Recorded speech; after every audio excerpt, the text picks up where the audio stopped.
निश्चित भाव में बेसी समय नहीं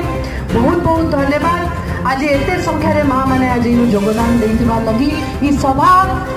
ई मंच मुई मोर परिवार आपनकर आशीर्वाद बिना आपनकर सहयोग बिना आमे किछि नु मुई जेते भी आज्ञा माने बसिचन एवं माँ मैंने बसिचन मुझ समस्त को अनुरोध करमी जेमता आपण मैंने मोर बापांकर संगे रही आगे बढ़े